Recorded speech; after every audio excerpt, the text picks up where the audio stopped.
नमस्कार आमी ज्योतिष सम्राट विनय शास्त्री। आज के आमी बोलबो तुला राशिर आज के राशिफल।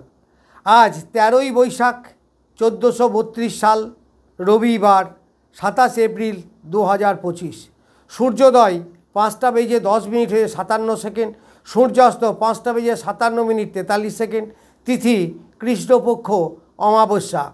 योग प्रीति योग। जन्म मेष राशि, क्षत्रिय वर्ण, देवगण। नक्षत्र अश्विनी नक्षत्र।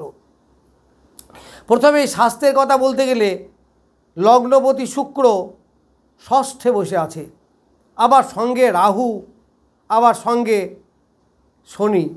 फले शरीर स्वास्थ्येर ब्यापारे यथेष्ट यत्न नेबेन। शरीर स्वास्थ्य निये हठात् समस्याय पड़लेও पड़ते पारेन।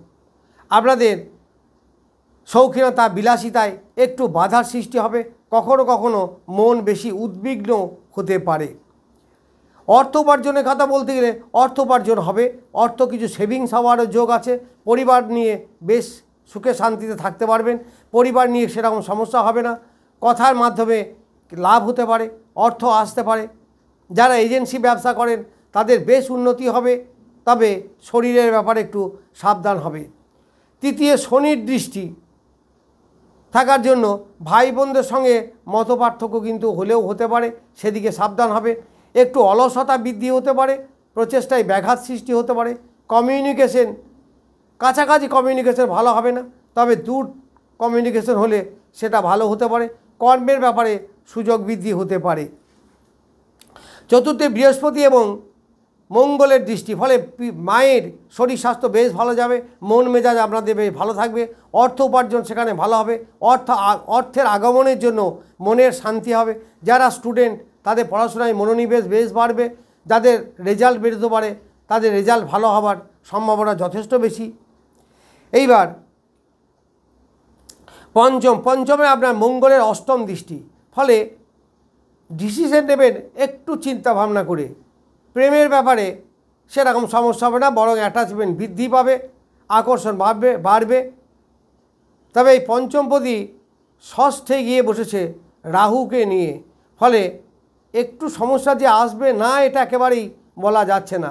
যাই হোক, প্রেম প্রীতির ব্যাপারে একটু সতর্কতা অবলম্বন করবেন। যদি দেখেন কোনো কারণে মতান্তর হচ্ছে তাহলে সেটাকে আর বৃদ্ধি করবেন না, সেই ব্যাপারটাকে একটু চেপে যাওয়াই ভালো। ষষ্ঠে একাধিক গ্রহ থাকার জন্য শরীর স্বাস্থ্যকে ডিস্টার্ব করতে পারে। রোগের বৃদ্ধি হতে পারে, রোগের ব্যাপারে অর্থ ব্যয় হতে পারে। আবার লোন টোন নেওয়া এই দিকে যাবেন না। লটারি কাটা এইগুলো একেবারেই করবেন না, সাবধানে থাকবেন।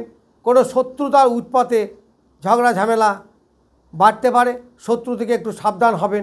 কোর্ট কাছারি মামলা মোকদ্দমা থেকে চরমভাবে সাবধান হবেন। সপ্তমে রবি এবং চন্দ্র বসে আছে, যার জন্য দাম্পত্য জীবনে কিছু মতপার্থক্য কিন্তু হতেই পারে। যারা জয়েন্ট ব্যবসা করেন অবশ্য ব্যবসার ধরন জানতে হবে, তবুও বলছি একটু সতর্কতা অবলম্বন করবেন, কারণ রবি তুঙ্গ অবস্থায় থাকলেও খুব একটা ভালো কিছু দেখা যাচ্ছে না। সমস্যা আসলেও কিন্তু আসতে পারে, কারণ শুক্র এবং রবি কিন্তু একে অপরের শত্রু। ফলে এই রবি শুক্রকে যে ভালো কিছু দেবে আমার মনে হয় না। তারপরে অষ্টমে বৃহস্পতি, ফটকা লাভ হতে পারে। আবার উত্তরাধিকারিকার সূত্রে কোনো অর্থাগম হলেও হতে পারে।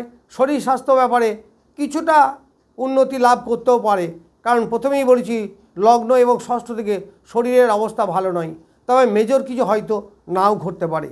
নবমপতি বুধ নিচস্থ, ফলে ভাগ্যের সাপোর্ট যে খুব বেশি পাবেন এটা বলা যায় না।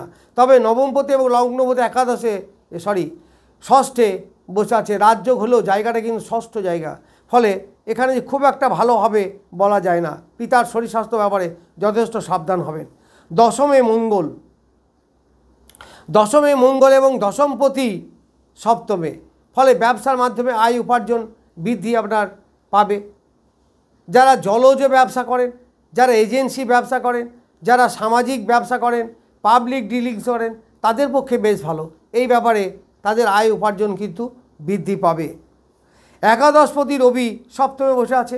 আবার দশমপতি একাদশপতি সপ্তমে বসে থাকার জন্য ব্যবসার মাধ্যমে আয় উপার্জন কিন্তু বেশ ভালো হবে।